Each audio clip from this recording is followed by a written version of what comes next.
All right, a very good morning to you all. I welcome you in the Swami Vivekanand Institute. And as you know, I am starting the teaching aptitude series और जिसमें हम बात कर रहे थे regarding the syllabus and the factors that affect the teaching aptitude. कुछ कुछ कारक होते हैं जो कि शिक्षण की जो है ना पूरी प्रणाली को क्या करते हैं, इम्पैक्ट करते हैं. और जो फैक्टर, 3 फैक्टर हमने बात किया था वो थे टीचर खुद और एक लर्नर और क्या होता है एक उसका कॉन्टेक्स्ट, किस संदर्भ में, चाहे वो आपका इंस्टीट्यूट हो गया, चाहे जो है ना इन्वायरमेंट हो गया या फिर उससे रिलेटेड कुछ टीचिंग एड. और इन तीनों फैक्टर्स के बारे में हम डिस्कशन करते हैं और कैसे जो है ना ये तीनों फैक्टर्स पूरे टीचिंग को क्या करते हैं, प्रभावित करते हैं. सो इस चरण में हम क्या करने वाले हैं, इस चरण में हम, क्योंकि हमने ऑलरेडी क्या किया था टीचिंग से रिलेटेड जो है ना कि हमने डिस्कस कर लिया था कि टीचिंग कैसे, उसमें हमने देखा था कि टीचर कैसे इम्पैक्ट करते हैं, टीचर के कुछ क्वालिटीज़ देखे थे कि कौन कौन से टीचर जो होते हैं ना, टीचर के कौन कौन से क्वालिटीज़ होते हैं. फिर हमने देखा था कि टीचर के 2 क्वालिटीज़, एक तो होते हैं उनकी पर्सनल क्वालिटीज़ और दूसरी होती है उनकी प्रोफेशनल क्वालिटीज़, और ये क्या करते हैं, ये प्रभावित करते हैं टीचिंग को. अब जो है फिर हमने नेक्स्ट क्लास में देखा था कि लर्निंग, जो लर्नर भी होते हैं उनकी भी कुछ कुछ कैरेक्टरिस्टिक होते हैं जो कि बहुत इंपॉर्टेंट हैं जब हम टीचिंग की बात करते हैं. और वो भी क्या करते हैं, बहुत इंपॉर्टेंट होते हैं एक टीचिंग को बहुत ही ज़्यादा इंटरेस्टिंग बनाने में. उदाहरण के रूप में टीचर जो है ना लाख गुना ही बहुत ही एक्सपर्ट हो, बट लर्नर उसकी जो है ना बातों को ध्यान से सुन ही नहीं रहे हैं, बातों में जो है इंटरेस्ट दिखा ही नहीं रहे हैं, तो एक टीचर जो है ना चाह कर भी उस टीचिंग को इंटरेस्टिंग नहीं बना सकता, इफेक्टिव नहीं बना सकता. तो उस वजह से ये दोनों, टीचर और लर्नर, ये दोनों एक दूसरे पे क्या है, निर्भर है. और इसके बीच में ही आता है आपका इन्वायरमेंट. ठीक है, इन्वायरमेंट, कॉन्टेक्स्ट, ठीक है, जो कि बहुत इंपॉर्टेंट है जब भी हम टीचिंग की बात करें. तो कैसे इस कॉन्टेक्स्ट को हम समझें, कैसे हमारे दोनों टीचर सही हैं, लर्नर सही है, फिर भी जो है ना आपकी जो है ना टीचिंग को प्रभावित करने वाले उन फैक्टर्स के बारे में आज हम डिस्कस कर रहे हैं. और उनको हम समझेंगे कि कैसे ये सब चीज़ें भी बहुत इंपॉर्टेंट होती है जब भी हम टीचिंग से रिलेटेड उसको इंटरेस्टिंग बनाने की हम बात करें. तो जो सबसे इस कॉन्टेक्स्ट में जो सबसे इम्पॉर्टेंट है वो है आपका सपोर्टिव मटेरियल ऑफ टीचिंग. किन किन मटेरियल को आप यूज़ करके टीच कर रहे हो वो जो है ना बहुत ज़रूरी है एक टीचिंग को क्या बनाने में, इफ़ेक्टिव बनाने में, प्रभावी बनाने में. अब उदाहरण के रूप में मैं आपको कुछ पढ़ा रही हूँ और मैं जो ये मटेरियल ला रही हूँ उसके पीछे भी एक सोर्स है. ऐसा तो नहीं है कि मैंने जो है ना ये सब चीज़ें जो है ना अपने आप से बनाया है, इसके पीछे भी एक सोर्स है. मैं आपको हमेशा रेफ़र करती हूँ कि approach, refer to the KVS Madan book. तो एक स्टैंडर्ड बुक को अगर मैं रेफ़र करके आपको इन सब चीज़ों के बारे में अगर आपको मटेरियल देती हूँ, so that's the very important thing. उससे क्या होगा ना, एक स्टैंडर्ड बुक, अगर मान लीजिए कि मैं ये सब चीज़ें जो है ना बिना किसी बुक के, अगर मेरे पास बुक ना हो और मैं, मुझसे ये बोला जाए कि आप जाके बच्चों को पढ़ाइए, तो इट इज़ वेरी डिफ़िकल्ट. आपको वो सब चीज़ें मिलती बट वो ऑथेंटिक सोर्स नहीं होती. ठीक है, तो ऑथेंटिक सोर्स से आपको मटेरियल देना, ठीक है, और ऑथेंटिक नोट्स. ठीक है, मान लीजिए कि मेरे पास लिंक है, अगर मैं आपको टीचिंग एप्टीट्यूड पढ़ा रही तो मैं आपको मूक की websites, new education policy, education minister की वेबसाइट, इन सब चीज़ को मैं रेफ़र करके आपको पढ़ा रही हूँ. उससे क्या होगा, टीचिंग क्या होती है और भी ज़्यादा क्या होती है, इफ़ेक्टिव हो जाती है. तो ये सब चीज़ें भी क्या हैं, ये सब चीज़ें भी बहुत ज़रूरी हैं. क्यों? क्योंकि ये सब चीज़ें टीचिंग को और भी ज़्यादा प्रभावशाली बनाती है. बट एक चीज़ मैंने आपको बताई थी कि जब भी आप पढ़ो PYQ को आप कभी मत भूलना. PYQ सिलेबस प्रैक्टिस, क्योंकि इससे क्या होती है, इससे आपकी टीचिंग जो है ना एक डायरेक्शन हो जाती है, एक डायरेक्शन मिल जाती है, एक दिशा मिल जाती है. तो ये सब चीज़ें होना भी बहुत ज़रूरी है, एक दिशा में प्रिपरेशन. ठीक है, मान लीजिए कि मैं बहुत अच्छा पढ़ा रही हूँ या फिर कोई टीचर आपको बहुत अच्छा पढ़ा रहे हैं, बट वो जो है ना दिशाहीन है, किस दिशा में जा रहा है वो पता ही नहीं है. तो एक सिलेबस होना, एक प्रैक्टिस सेट होना, एक मॉक टेस्ट होना बहुत ज़रूरी है, जिससे आपको समझ में आए कि मैं टीचिंग पढ़ रहा हूँ तो क्यों पढ़ रहा हूँ, क्या मेरी टीचिंग जो है ना वो कहीं जा भी रही है या नहीं. तो PYQ, ऑथेंटिक सिलेबस, ठीक है, प्रैक्टिस सेट, ये सब चीज़ें जो है ना अगर आपको दिया जाए तो टीचर जो है क्या करता है, अपनी टीचिंग को और भी ज़्यादा प्रभावशाली बना सकता है. जब वो PPT, जब वो नोट्स क्रिएट करेगा तो वो उसी डायरेक्शन में प्रिपेयर करेगा जिस डायरेक्शन में क्वेश्चन पूछे जा रहे हैं. तो उससे क्या होती है, उसकी टीचिंग जो होती है ना, बच्चों के सफल होने के चांसेस बढ़ जाते हैं. तो फिर उसके बाद जो इम्पॉर्टेंट चीज़ है वो है आपका सैम्पल्स. ठीक है, किस तरीके से जो टीचिंग जो है ना, या फिर मान लीजिए कि अगर वो टीचर अपनी मटेरियल तैयार कर रहा है, ठीक है, तो वो अलग अलग सैंपल्स को ध्यान में रख के तैयार कर रहा है, ठीक है, और उसके बाद जो है ना वो एक अपना सैंपल क्रिएट कर रहा है। तो उस सैंपल की जो रिलायबिलिटी होती है, उस सैंपल की जो ऑथेंटिसिटी, या फिर जो उस सैंपल की जो एक न्यूनेस होती है, वो आपको देखने को मिलती है। हालांकि उसने दूसरे सैंपल्स को रेफर किया, बट वो जो है ना वो एक रॉ नहीं होगा, it's a polish version of earlier version, ठीक है, जो पहले से बनी है उसका एक नया रूप आपको देखने को मिलेगा और उसमें कुछ सुधार होंगे। तो एक सैंपल जो होता है वो क्या करती है, उसकी जो नोट्स होती है उसको और भी ज़्यादा प्रभावशाली बना देती है। फिर उसके बाद जो इम्पॉर्टेंट चीज़ आपको ज़रूरी होती है सपोर्टिव मटेरियल के रूप में, एक टीचर को टीचिंग को और भी ज़्यादा प्रभावी बनाती है, वो है मल्टीमीडिया का यूज़। उदाहरण के रूप में अगर मैं आपको कुछ सिखा रही हूँ और बीच में मैं आपको ना उससे रिलेटेड मूवी, उससे रिलेटेड जो है ना कुछ क्लिप दिखा दूँ, तो वो चीज़ें आप कभी नहीं भूलते हो। तो इसी वजह से जो मल्टीमीडिया का यूज़ है, जुडिशियस यूज़, ये नहीं कि मैं आपको क्या कर रही हूँ, हर बार आपको मूवी सजेस्ट कर रही हूँ, उसका जुडिशियस यूज़, उसका ऑथेंटिक यूज़, उसकी जो है ना उसकी रिलायबिलिटी, उसकी जो है ना बच्चों की ग्रहण करने की क्षमता है वो बढ़ जाती है। तो जब भी हम बात करें सपोर्टिव मटेरियल की, इससे क्या करता है, इन सब चीज़ों का यूज़ करके टीचर क्या करता है, अपनी टीचिंग को और भी ज़्यादा क्या करता है, प्रभावशाली बना देता है। अब हम थोड़ा बात करते हैं, ये तो हो गई आपकी सपोर्टिंग मटेरियल की, ठीक है। मैं थोड़ा सा आपको एक जिस्ट देना चाहूँगी कि जब हम बात करते हैं ओके टीचिंग को इफ़ेक्टिव बनाने वाले चीज़ें, ठीक है, तो हमने इसमें तीन आयाम के बारे में डिस्कशन किया। एक तो टीचर, ठीक है, टीचर के क्या होते हैं, पर्सनल कैरेक्टरिस्टिक होते हैं, और उसके क्या होते हैं, प्रोफेशनल कैरेक्टरिस्टिक होते हैं, ठीक है, यही चीज़ें तो हमने डिस्कस की थी। फिर उसके बाद जो दूसरा आयाम होता है वो आपका क्या होता है, लर्नर, यानी शिक्षार्थी खुद। और इसके आयाम हमने देखा था, उसमें प्री रिक्विजिट नॉलेज, उसकी जो है ना उस सब्जेक्ट के प्रति कितना उसकी जो है ना अंडरस्टैंडिंग है, या फिर हमने देखा था उसमें उसका मोटिवेशन लेवल, ठीक है, उसमें फिर हमने देखा था उसका जॉयफुलनेस, वो जॉयफुल करता है कि नहीं, इंटरेक्टिव क्लासरूम होता है कि नहीं। तो इस तरह से इसके बहुत सारे आयाम हैं। जो तीसरा कॉन्टेक्स्ट समझना बहुत ज़रूरी है वो है आपकी कॉन्टेक्स्ट, संदर्भ क्या है, उसमें जो है ना हमने देखा सपोर्टिव मटेरियल, ठीक है, और उस सपोर्टिव मटेरियल की तरफ हमने देखा क्या क्या चीज़ें, सपोर्टिव मटेरियल में हमने देखा मल्टीमीडिया, फिर हमने देखा क्या, सैम्पल्स, फिर हमने देखा क्या, फिर हमने देखा कि हमें भी चाहिए क्या, एक स्टैंडर्ड ऑथेंटिक बुक्स, नोट्स, ठीक है, और भी हमने कुछ देखा, और वो था आपका क्या, नोट्स वगैरह, या फिर जो है ना आपके सेट, PYQ, सिलेबस, ठीक है। इन सब चीज़ों से क्या होता है, टीचर जो है ना अपनी सपोर्टिव मटेरियल का यूज़ करके टीचिंग को और भी ज़्यादा इम्पैक्टफुल बना सकता है। अब उस कॉन्टेक्स्ट के तहत पहला आया आपका सपोर्टिव मटेरियल, दूसरा जो कॉन्टेक्स्ट के तहत आएगा आपकी इंस्टीट्यूशनल फैसिलिटीज़, यानी कि मैं आपको पढ़ा रही हूँ, इस पढ़ाने के पीछे एक इंस्टीट्यूशन है जो कि मुझे ये प्लेटफॉर्म दिया, ठीक है, उस इंस्टीट्यूशन ने मुझे कितना फ्रीडम दिया है अपनी बातों को आप तक रखने का, ठीक है। तो इंस्टीट्यूशनल फ्रीडम बहुत ज़रूरी है टीचिंग को इफ़ेक्टिव बनाने के लिए। अब इंस्टीट्यूशनल फ्रीडम के तहत क्या क्या आता है इसके बारे में हम थोड़ा सा डिस्कशन करेंगे, ठीक है। जब हम इंस्टीट्यूशनल फ्रीडम की बात करते हैं, इंस्टीट्यूशनल फैसिलिटीज़ की बात करते हैं, तो वो कौन कौन सी चीज़ें होती हैं जो टीचिंग को और भी ज़्यादा प्रभावी बना देती है। उदाहरण के रूप में अगर मुझसे ये बोला जाए कि आपको क्या करना है मैम, वही चीज़ें बतानी है जो कि क्या करें, जो कि रिस्ट्रिक्शन, जैसे कुछ रिस्ट्रिक्शन आ गया कि आपको क्या करना है, आपको यही सिलेबस पढ़ाने हैं और उसी टॉपिक को पढ़ाने हैं, इस वे में पढ़ाना है, ठीक है। आपको ना तो फिगर यूज़ करना है, ना मल्टीमीडिया यूज़ करना है, आपको इस तरीके से ट्रेडिशनल वे में क्या करना है, पढ़ाना है। तो हो सकता है कहीं ना कहीं मेरे जो टीचिंग जो क्वालिटीज़ है उसमें जो है ना एक रुकावट, एक व्यवधान आए, ठीक है। तो फैसिलिटीज़ क्या करती हैं, फैसिलिटीज़ क्या करती है, टीचिंग को और भी ज़्यादा इम्प्रूव कर देती है। उदाहरण के रूप में अगर मैं आपको कुछ चीज़ें लैब में ले जाके समझाऊँ, कुछ स्कूल्स ऐसे होते हैं जिसमें हाई क्वालिटीज़ लैब होते हैं, उसमें आपके सारे इंस्ट्रूमेंट जो है ना आपको देखने को मिलते हैं।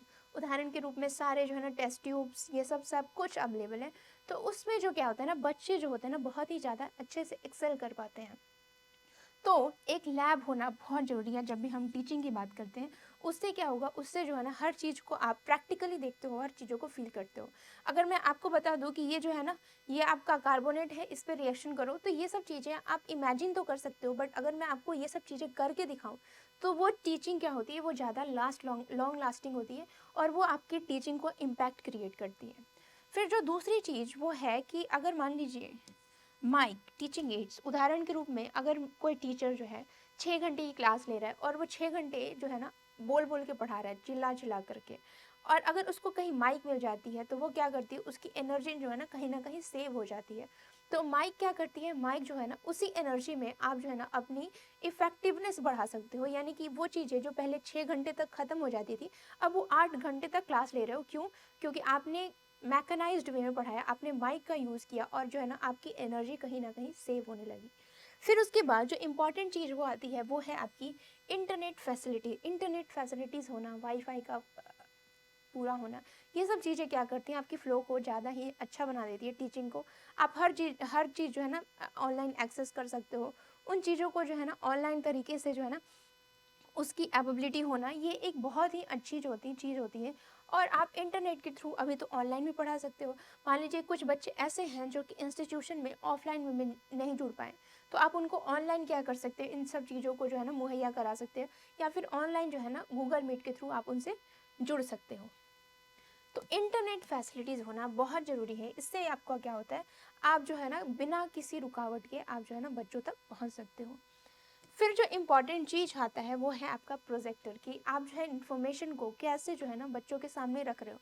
एक प्रोजेक्टर क्या करता है, एक प्रोजेक्टर उसी तरीके को बहुत ही इफेक्टिव वे में इन्हांस करता है। ठीक है, उदाहरण के रूप में अगर मान लीजिए कि मेरे पास एक सिंपल ब्लैक बोर्ड होता, अगर मैं आपको टीचिंग एड पढ़ा रही होती, ठीक है, तो यही चीज़ों को मुझे क्या करना रहता, जैसे मैं यहाँ पे लिख रही हूँ, ठीक है, आपको लग रहा है कि मैंने यहाँ पे आके लिखा, बट इसको लिखने में जो टाइम यूज़ हुआ, उन चीज़ों को मैं क्या कर रही हूँ, उन चीज़ों को मैं ऑलरेडी लिख के ला रही हूँ। इससे मेरा क्या हो रहा है, टाइम सेव हो रहा है। इसको मैं आके सिर्फ एक्सप्लेन कर रही हूँ। ठीक है, तो प्रोजेक्टर क्या है, ऑलरेडी यहाँ पे डेटा है और आपने उसको क्या किया, एक्सप्लेन किया।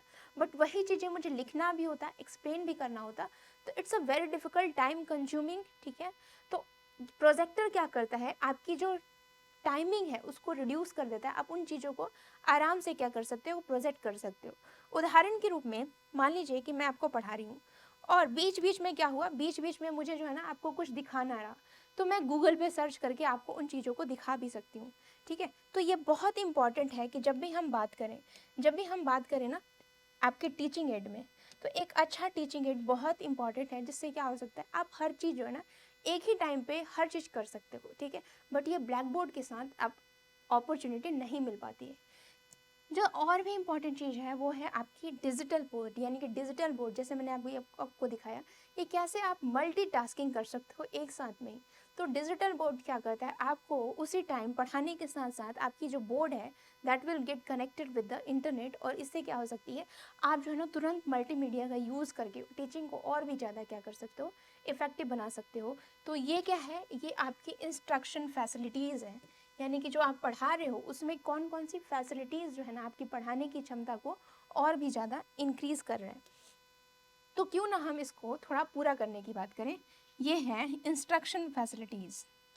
ठीक है, थोड़ी सी मैं इसमें चेंजेस ला रही हूँ। इंस्ट्रक्शन फैसिलिटीज़, ठीक है, और ये क्या करती हैं, ये जो है ना हमारी टीचिंग को और भी ज़्यादा प्रभावित बना देती हैं। ठीक है, और भी ज़्यादा प्रभावित बना देती हैं। कैसे बनाती हैं? With the help of digital board, और with the help of mic, with the help of projector, with the help of what, with the help of different kind of aid, जहाँ पे आप क्या कर सकते हो, different varieties के different kind of information you can project and propagate। अब तो आ गई हमारी कॉन्टेक्स्ट, ये है हमारा कॉन्टेक्स्ट। ठीक है, और इसमें जो है ना ये दूसरा टाइप है। और कौन कौन सी चीज़ें जो है ना कॉन्टेक्स्ट में जो है ना इम्पॉर्टेंट है, इसके बारे में समझना बहुत ज़रूरी है।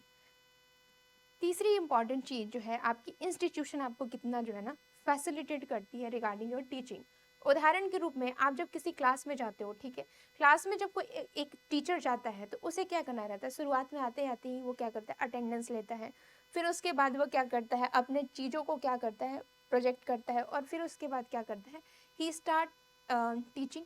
और उसके बाद क्या होता है, कभी बीच में बच्चे डिस्टर्ब करते हैं तो उनको शांत भी कराना उनका काम है। बट सोचिए एक ऐसा क्लास हो जहाँ पे टीचर को अटेंडेंस ना लेना हो, जहाँ पे टीचर क्या करता है, उसकी जो है ना प्रोजेक्टर पहले से ही ऑन है, वो टीचर आया, पढ़ाया, और जो है ना अपनी सारी एनर्जी जो है वो बच्चे की जो है कॉन्सेप्ट क्लियरिंग में जो है ना वो इन्वेस्ट किया।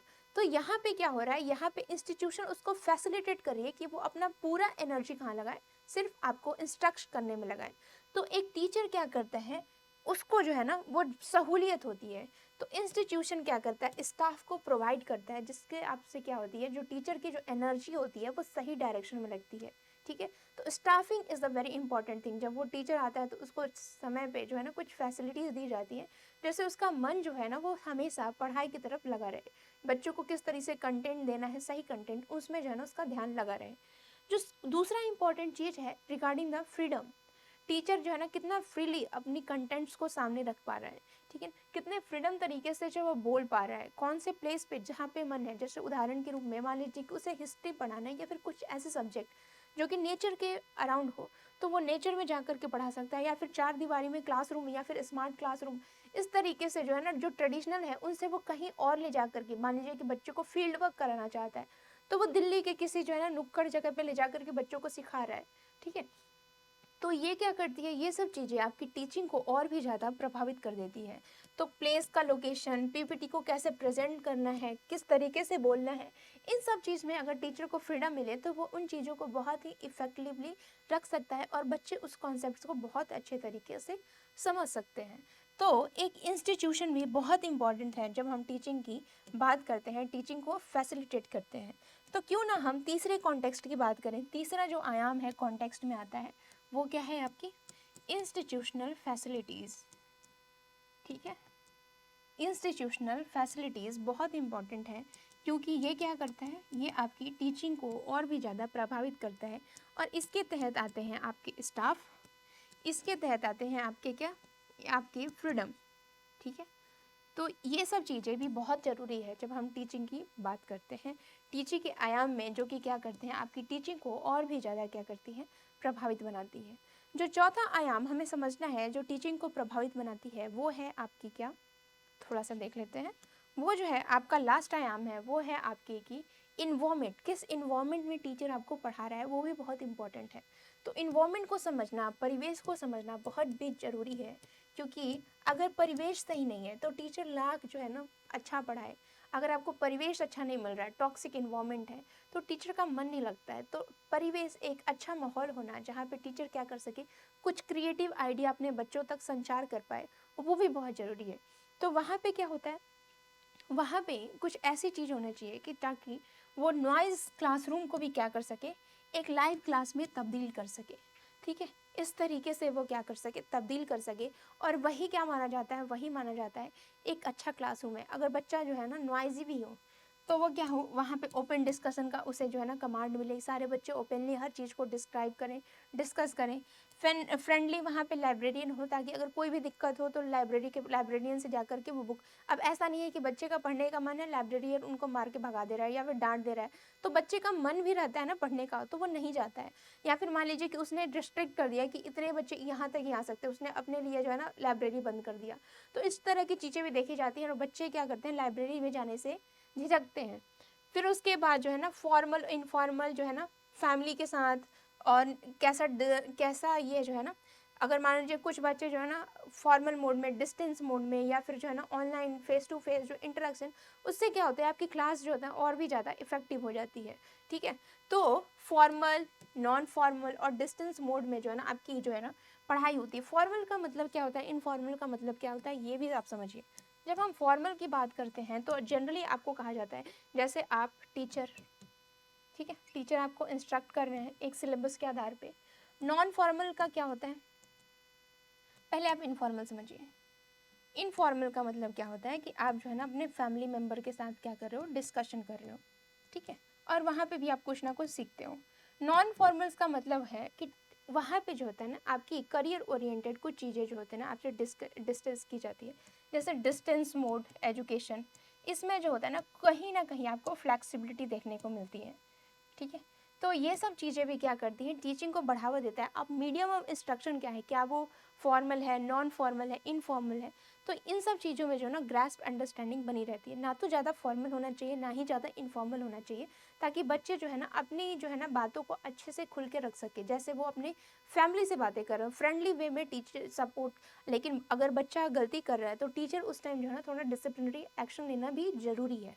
तो फॉर्मल इनफॉर्मल, अगर वो बच्चा कुछ गलती कर रहा है तो उसको जो है ना पनिशमेंट देना भी ज़रूरी है, अगर वो अच्छा काम कर रहा है तो उसे रिवॉर्ड देना भी ज़रूरी है, ठीक है। तो इससे क्या होता है ना कि इससे एक जो माहौल होता है, जो एक इन्वायरमेंट होता है, एक बहुत ही पॉजिटिव वे में एक आपकी जो है ना क्रिएट होती है।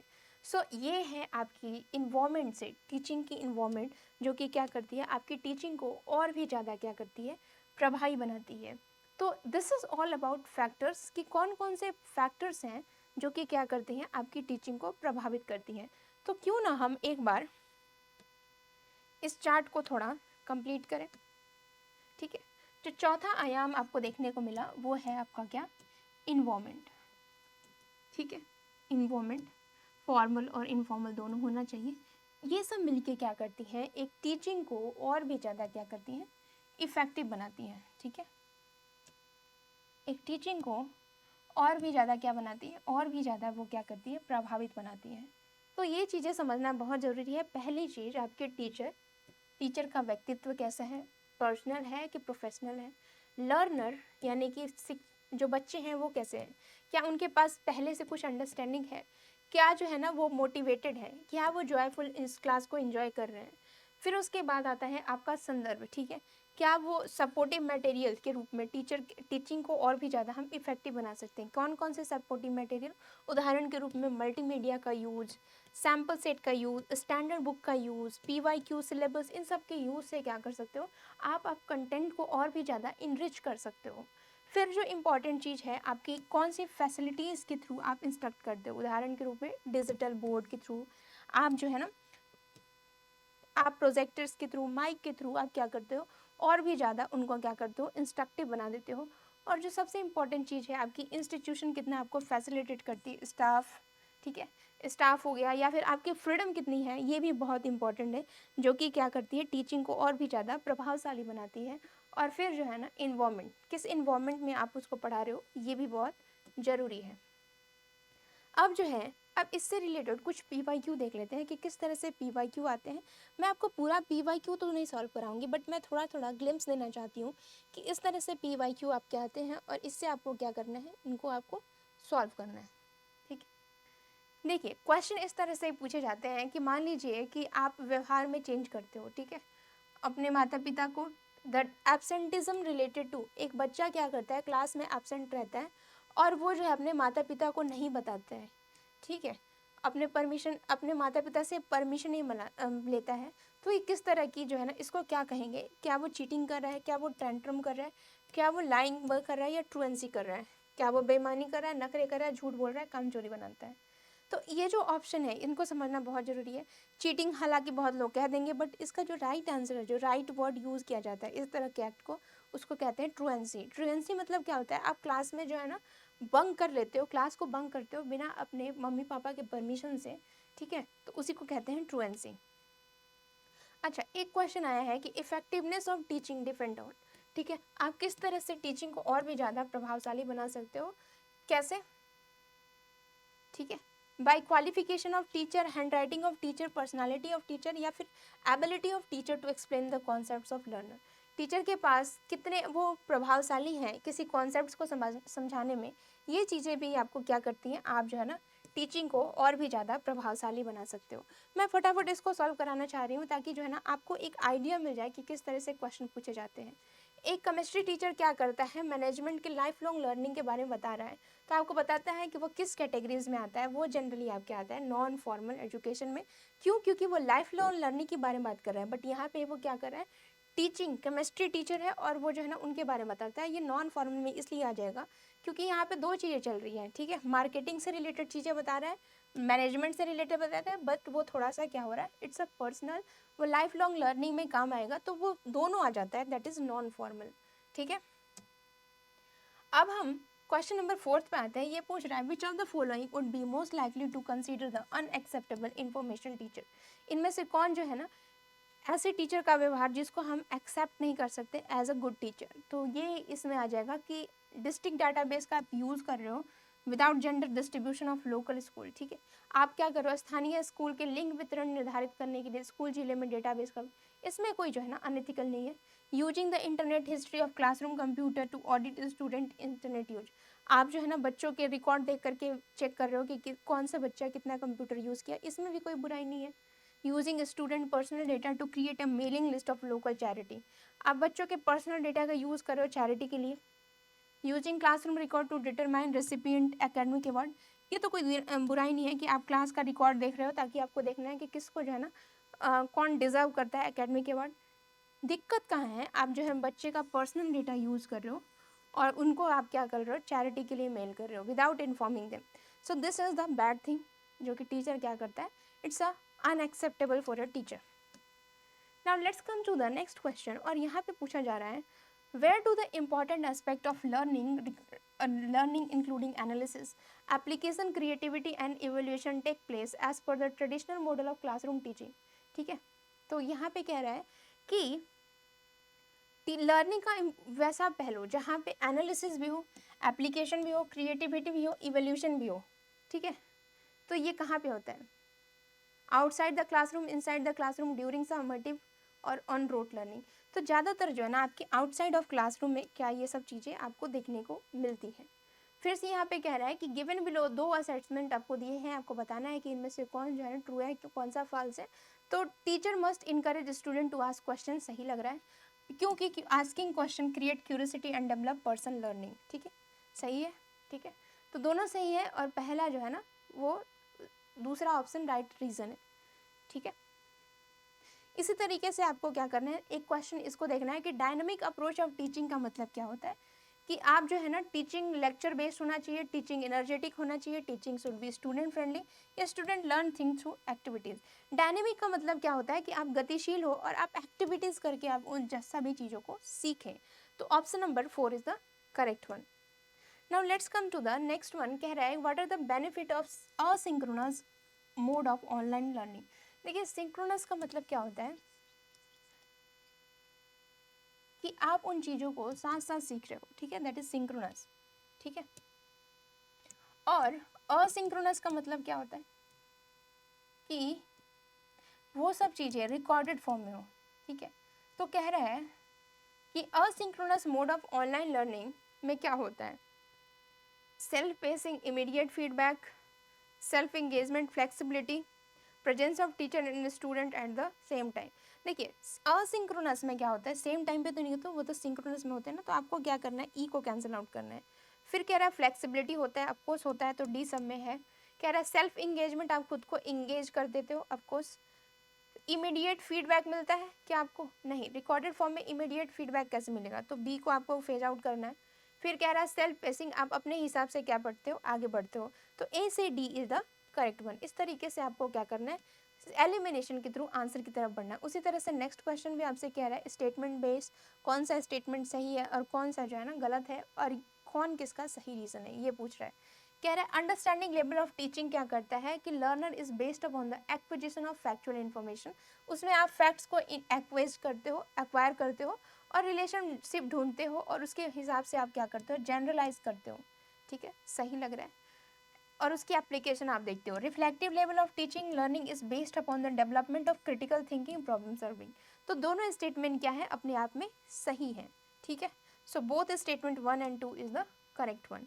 Now let's come to the 10th question. कह रहा है in order to develop student holistically teacher should emphasis on, पूरी तरीके से संपूर्ण रूप से आपका विकास करने के लिए एक टीचर को क्या ध्यान देना चाहिए, सब्जेक्ट नॉलेज के लिए, रिमीडियल क्लासेस के लिए, explain the concepts were outcome based along with the value education.